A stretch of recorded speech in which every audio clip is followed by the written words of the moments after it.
সীমা বিবাদক লৈ অসম মেঘালয় সীমান্তৰ টাপাত তীব্ৰ উত্তেজনাৰ সৃষ্টি হৈছে। পশ্চিম কাৰ্বি আংলঙৰ হামৰেনৰ টাপাত উত্তপ্ত পৰিস্থিতি নিয়ন্ত্ৰণৰ বাবে আৰক্ষীয়ে কন্দুৱা গেছ পৰ্যন্ত প্ৰয়োগ কৰিবলগীয়া হৈছে। গাঁওবাসীয়ে ৰোপণ কৰা ৰঙা চন্দনৰ পুলি উভালি পেলোৱাক লৈ এই উত্তেজনাৰ সৃষ্টি হৈছে। কাৰ্বি আংলং স্বায়ত্তশাসিত পৰিষদৰ সহযোগত গাঁওবাসীয়ে ৰোপণ কৰিছিল ৰঙা চন্দনৰ পুলি। সীমান্তৰ সিপাৰৰ খাচী লোকে পুলিসমূহ উভালি পেলোৱাত ক্ষুব্ধ স্থানীয় বাসিন্দা। বিগত এসপ্তাহে গছপুলি উভালি পেলোৱাক লৈ চলি আছে দুই পক্ষৰ বাদ বিবাদ। আজি বিষয়টোক লৈ আলোচনাৰ বাবে আহিছিল খাচী লোকৰ এটা দল, কিন্তু আলোচনাৰ পৰিৱৰ্তে ৰঙা চন্দনৰ বাগানখন তছনছ কৰে খাচী লোকে। বাগানৰ সমীপৰ এটা জিৰণি চৰাও ভাঙি অগ্নিসংযোগ কৰে খাচী লোকসকলে। খাচী লোকক ছত্ৰভংগ দিয়াবলৈ অসম আৰক্ষীয়ে কন্দুৱা গেছ প্ৰয়োগ কৰিবলগীয়া হয়। পৰিস্থিতি নিয়ন্ত্ৰণৰ বাবে উপস্থিত হয় মেঘালয় আৰক্ষী। আমি আকৌ জনাইছোঁ এটা গুৰুত্বপূৰ্ণ খবৰ। উত্তেজনাময় পৰিৱেশৰ সৃষ্টি হৈছে আৰু টাপাত, আৰু এয়া আমি দৃশ্য দেখুৱাইছোঁ আপোনালোকক। প্ৰথম দৃশ্য যি এনেধৰণে আৰক্ষীয়ে কন্দুৱা গেছ নিক্ষেপ কৰিবলগীয়া হৈছে আৰু ইয়াকে কেন্দ্ৰ কৰি এতিয়া দুই পক্ষৰ মাজত উত্তেজনা অব্যাহত আছে। কাৰ্বি আংলঙৰ হামৰেনৰ টাপাত এই পৰিৱেশৰ উৎপত্তি ঘটিছে। পৰিস্থিতি নিয়ন্ত্ৰণৰ বাবে আৰক্ষীয়ে হস্তক্ষেপ কৰি কন্দুৱা গেছ প্ৰয়োগ কৰিছে। গাঁওবাসীয়ে ৰোপণ কৰিছিল ৰঙা চন্দনৰ পুলি, কিন্তু সেই ৰঙা চন্দনৰ পুলি উভালি পেলোৱাক লৈ উত্তেজনাৰ সৃষ্টি হৈছে। কাৰ্বি আংলং স্বায়ত্তশাসিত পৰিষদৰ সহযোগত গাঁওবাসীয়ে এই ৰঙা চন্দনৰ পুলিসমূহ ৰোপণ কৰিছিল, কিন্তু সীমান্তৰ সিপাৰৰ খাচী লোকসকলে এই পুলিসমূহ উভালি পেলোৱাত ক্ষুব্ধ স্থানীয় বাসিন্দা। বিগত এটা সপ্তাহে গছপুলি উভালি পেলোৱাক লৈ দুয়োটা পক্ষৰ মাজত বাদ বিবাদ চলি আছিলে, আৰু আজি এই বিষয়টোক লৈ কিছু আলোচনাৰ কথা আছিল। এই আলোচনাৰ মৰ্মে আহিছিলে খাচী লোকৰ এটা দল, কিন্তু আলোচনা কৰাৰ পৰিৱৰ্তে এই ৰঙা চন্দনৰ বাগানখন তছনছ কৰি পেলোৱাত ব্যস্ত হ'ল খাচী লোকসকল। বাগানৰ সমীপৰ এটা জিৰণি চৰাও ভাঙি অগ্নিসংযোগ কৰে একাংশ লোকে, আৰু খাচী লোকসকলক এই ধৰণে ছত্ৰভংগ দিয়াবলৈ অসম আৰক্ষীয়ে কন্দুৱা গেছ নিক্ষেপ কৰিবলগীয়া হয়। পৰিস্থিতি নিয়ন্ত্ৰণৰ বাবে সিফালৰ পৰা মেঘালয় আৰক্ষীও ঘটনাস্থলীত উপস্থিত হয়। আমি এই মুহূৰ্তত সংযুক্ত হৈছোঁ আমাৰ জ্যেষ্ঠ সাংবাদিক নিকেশ ৰয়ৰ সৈতে। নিকেশ ৰয়, এতিয়া গছপুলি উভালাক কেন্দ্ৰ কৰি এই পৰিৱেশ পৰিস্থিতিৰ সূত্ৰপাত ঘটিছে, কিন্তু আজি যিহেতু আলোচনাৰ বাবে আহিছিল বুলি ইতিমধ্যে জানিব পৰা গৈছে, তেনেস্থলত আলোচনাৰ বাবে আহি এই লংকাকাণ্ড কিয় কৰিলে খাচী লোকসকলে? মানস বিগত দুটা বছৰৰ পৰাই আচলতে পশ্চিম কাৰ্বি আংলঙৰ অসম মেঘালয় সীমান্তৱৰ্তী যি হামৰেন আৰক্ষী থানাৰ আজি যিটো ঠাইত আচলতে উত্তপ্ত পৰিস্থিতিৰ সৃষ্টি হৈছে টাপাত, এই টাপাত অঞ্চলকে ধৰি হামৰেন আৰক্ষী থানাৰ অন্তৰ্গত লাংহেম্পি বিভিন্ন অঞ্চলত আচলতে বিগত দুটা বছৰৰ পৰাই সীমা কেন্দ্ৰিক বিবাদে আচলতে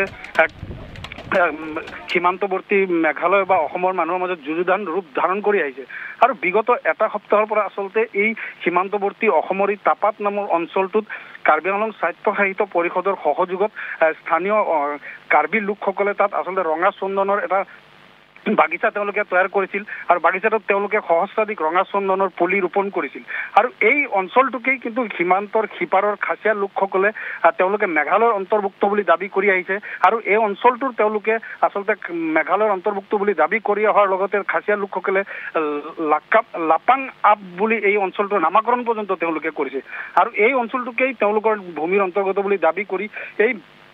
ৰঙা চন্দনৰ যি বাগিচা নিৰ্মাণ বা ৰঙা চন্দনৰ পুলি ৰোপণ কৰা এই বিষয়টো তেওঁলোকে তীব্ৰ বিৰুদ্ধাচৰণ কৰি আহিছিল। আৰু বিষয়টোক লৈ বিগত এটা সপ্তাহৰ পৰা আচলতে পশ্চিম কাৰ্বি আংলঙৰ জিলা প্ৰশাসন বা আৰক্ষী অধীক্ষকৰ লগতে মেঘালয়ৰ সীমান্তৱৰ্তী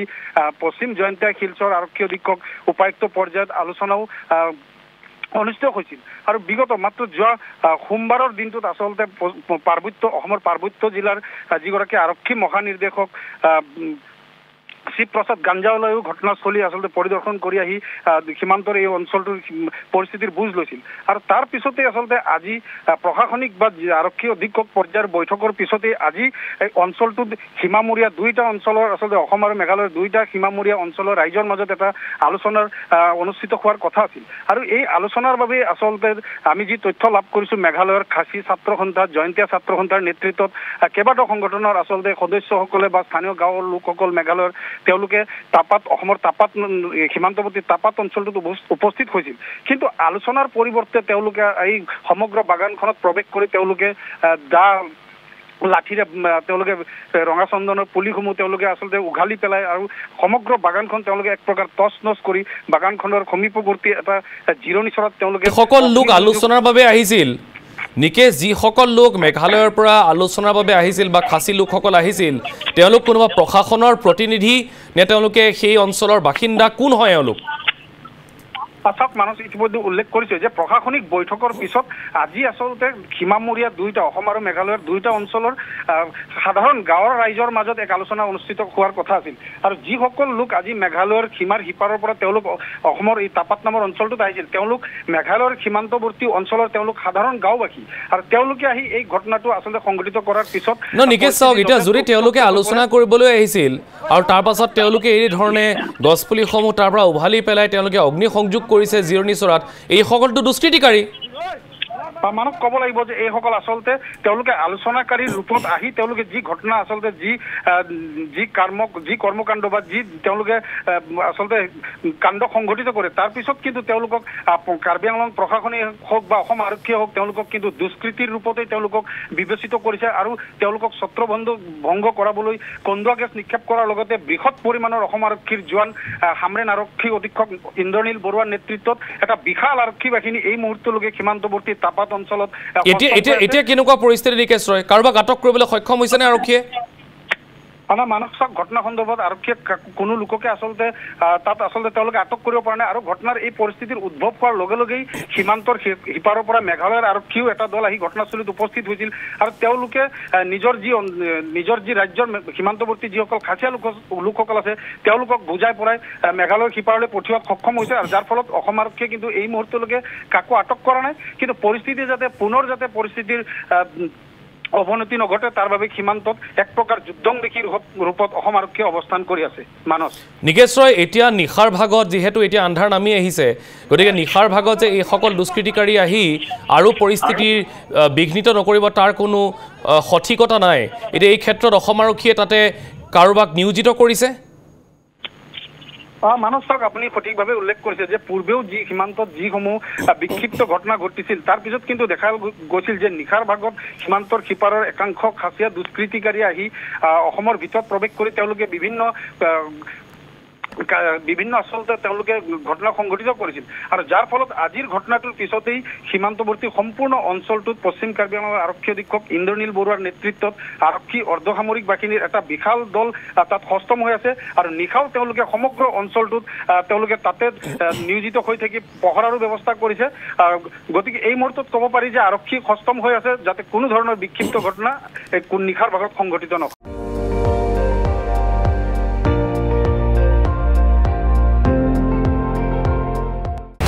আপুনি চাই আছে ND24 সৰ্বশ্ৰেষ্ঠ নহয় সৰ্বোত্তমৰ দৌৰত